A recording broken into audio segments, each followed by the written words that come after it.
During a previous demonstration, Troy McCoy introduced the idea of mobile project status, which was subsequently promoted into a demand. This is merely one of the methods for creating a demand. Other approaches include utilizing a portal, such as the service portal or the employee center. When creating a demand in the portal, it is possible to include solely the name or provide additional information, such as the business area. This record producer can be configured as part of the implementation project. Furthermore, the demand manager can generate a demand from the demand workbench, which will be created in a qualified state. Another common way of creating a demand is using the demand module in the solution.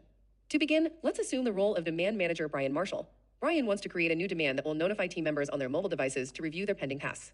We go to the demand module and select create new or directly from the favorites list. The name would be notification to review tasks on mobile. In the demand, we have the category to identify if it is strategic or operational, and depending on the category, the type will show different values. There is some additional information like approved start and end dates, the approved dates for starting and ending the demand. This date is populated by the portfolio manager so that the demand manager can adjust the schedule for executing the demand. Start date for the demand. This date is changed to the planned start date when the demand is converted to a project. Due date. Request a completion date for the demand. This date is changed to the planned end date when the demand is converted to a project. Brian can complete additional details in the Details tab, like the portfolio this demand belonged to, or the program. The type of investment class assigned to the demand. The options are Run, investment made to sustain the existing business. Change, investment made to implement a change in the business. Investment type and demand manager.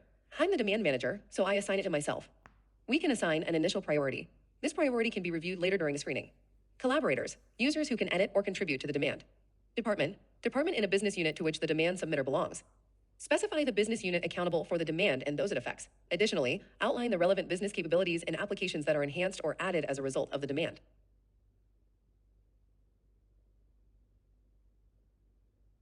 To complete the information and submit the demand, we need to move to the Business Case tab. Here, we have to fill in the organization's strategic objectives that the demand fulfills and the primary goals associated with the selected strategy. We also need to provide business arguments that support the demand and mention the risks associated with approving and implementing the demand. It is also important to mention the key enablers for the demand and its major barriers. We should define the scope or the set of boundaries that define the extent of the demand and specify the activities or deliverables that are not in the scope of the demand. Finally, we need to list any assumptions that help define the scope and risks and fine-tune the estimates for time and cost. The demand has much more information that can be included in the related list, but we will do so in the next stage. For now, let's submit the demand.